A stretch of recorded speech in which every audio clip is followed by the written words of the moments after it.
Good morning. So I'm giving. Buenos días. Thank you. I'm giving 15 minutes, 1-5. I try my best to do it within that. Okay. For the case of Japan, they have these statistical information, and if you look at first one, number of inbound and 2, 3, 4, 5, 6, all those are available in English, free, and some of them even enables you to access their data in Excel. So if you're a student, you can get some useful information for your studies and statistical analysis kind of stuff for the first 6. But today, if you see, there are something which looks in blue and some of them in red. The red ones, the one I talk about today. So the consumption trend survey for foreigners visiting Japan, this is basically intercept survey at the airport, and I'll talk about it later. And if you go down a little bit, there's a survey on domestic travelers. It's a little bit more difficult to get surveys or data for domestic travelers. And then the next one is survey on tourism business related entities. Yes, as Antonio says, this is supply side data. We have to get the data from the supply side, who are providing tourism commodities in Japan. That also includes the estimation of prefecture, regional. In Japan, there's 47 different regions, and there's a good estimation of prefecture level data, regional data on expenditure on inbound visitors. When you say inbound, usually many of the people think, foreigners coming to my country. But if you say inbound on regional tourism basis, there are two kinds. One is coming from the foreign country, the other one is your own same nationality people coming from other regions. So those two. And the last one is inter-prefecture inbound data. Again, this is the regional data. Okay, just I pick up consumption trend survey for foreigners. Basically, as you can see, 38,840 people are intercepted at the airport, at the departure lounge. Somebody will come to you say, hello, may I have your time, 5 minutes? I have iPad, you don't have to write anything, please just answer my survey. They do for 38,840 at the airport. They ask, where are you from, what's nationality, gender, age, income levels, what is your purpose to Japan, major stages, all these things. Okay, and this is done at 18, airport and the seaport in Japan. It's quarterly basis. Okay. This is a survey. I know that nobody can really read through this, it's very small. But if you look at the link, you can get this exact survey in Spanish as well, in Arabic, in Chinese, all these languages, free. So it's wonderful, one of the examples you can use. Okay, so after that data collections, they generate all these different tables, table 1 to table 12, annex 1 to annex up to 8.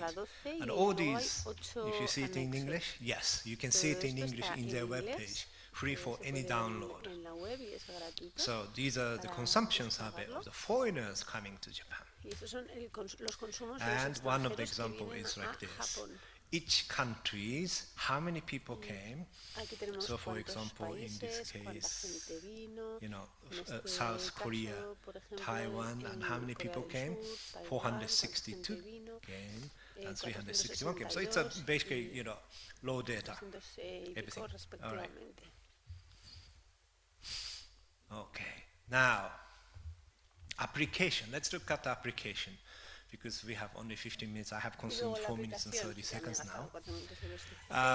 We have 3 researchers, we have done this. It is called skyline analysis, and some of you, Antonio mentioned, this was done by Leontief. It's almost like 50 years ago.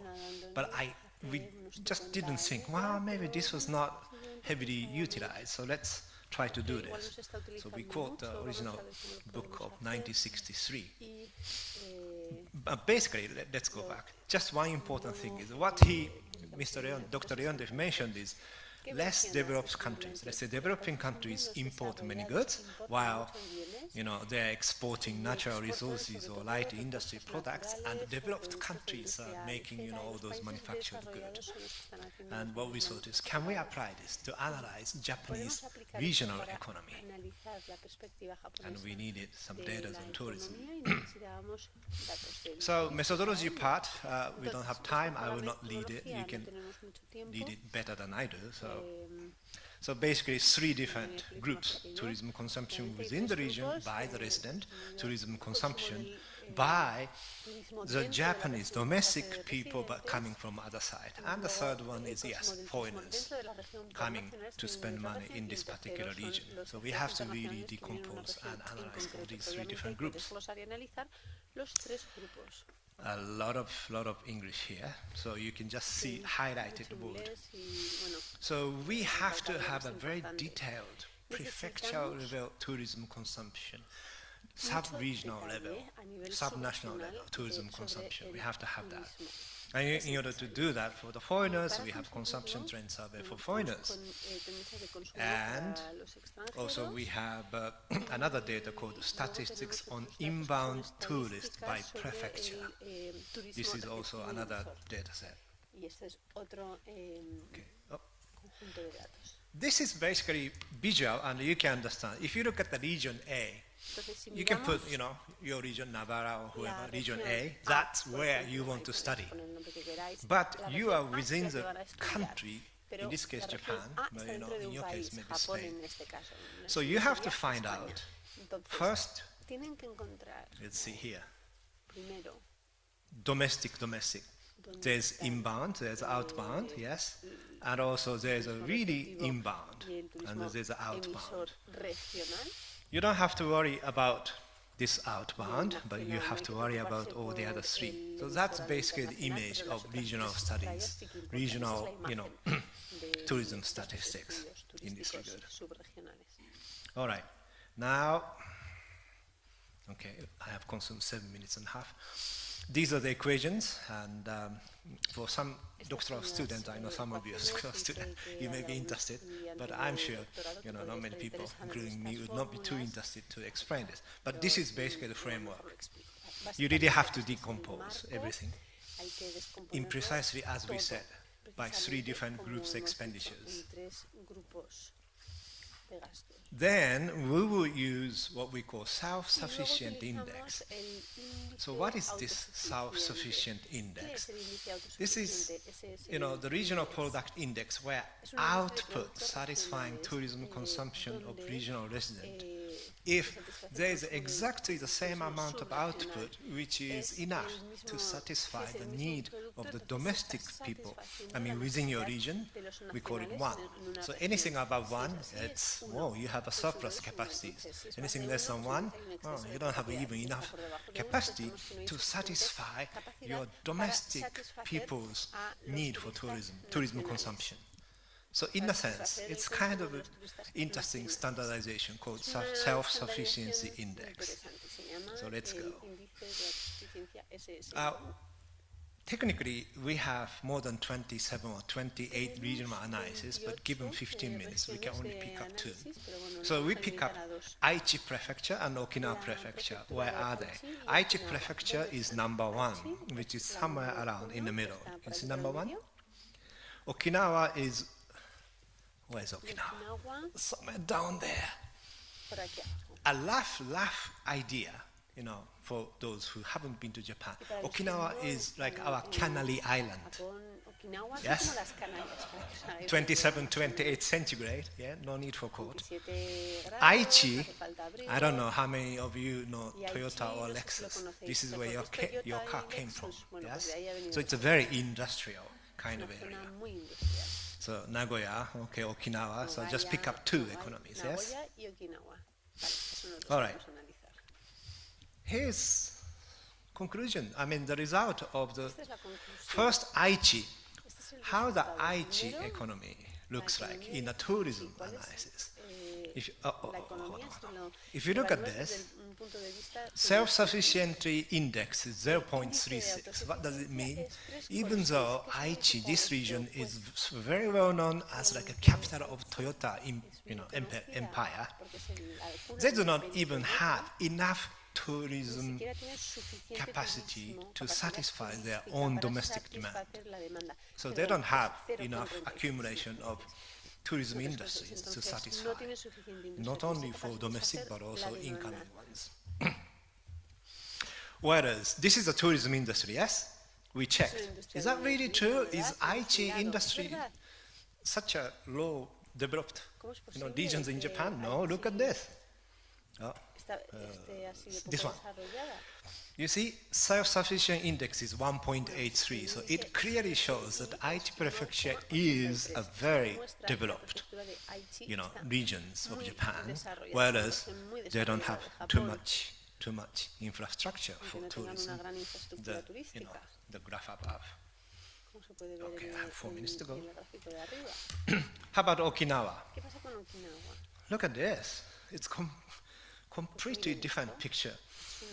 Look at the tourism. This is Okinawa self-sufficiency index, our Canary Island, 3.64.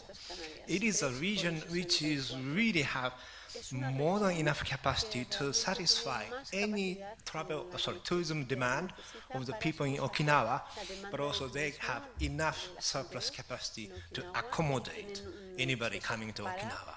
So they have enough infrastructure to earn foreign revenues, if you look at that. However, that's why I picked up Okinawa.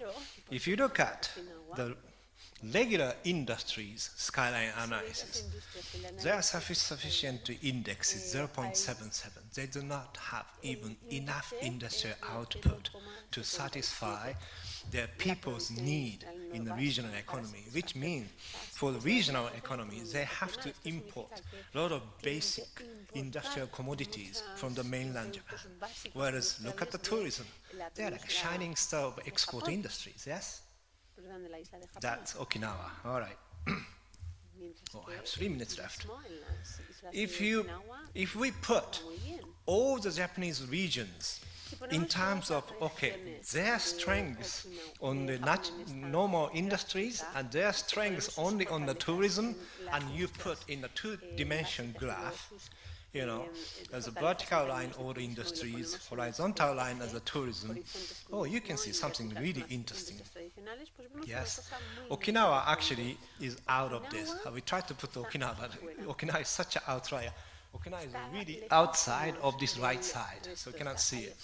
But the next one is Tokyo, surprise, surprise. So Tokyo has a lot of, normal industries, all the industries, they have enough capacity to export as well as tourism industries. Tokyo's case is very interesting. But you can see that Shizuoka, this is one extreme. They have a very industrial strength as well as tourism industry strength as well. But if you look at Yamaguchi on the left bottom side, they don't have enough industrial output as well as they don't have enough tourism output as well. So I really want to emphasize in the remaining 1.5 minutes that regional analysis of tourism in your country would be very helpful, because as you can see, you can put, place where they are, and you can pretty much see, this region really specified or specific to the industry or specific to tourism industry and so on, at one glance. Okay. This is another graph. Basically, it's a kind of doesn't make too much sense, but the left side is north of Japan, right side is south of Japan, so we just put all the region from north to south in one graph. So Hokkaido is on the left, Okinawa is on the right. You can see the huge, characteristics of Okinawa as a very, tourism export-driven economy within Japan, which we cannot see if we only look at national economy. So I really want to emphasize the importance of analysis on a regional basis for specific industries such as tourism. And I have another 30 seconds. Okay, so Yeah, we have limitations.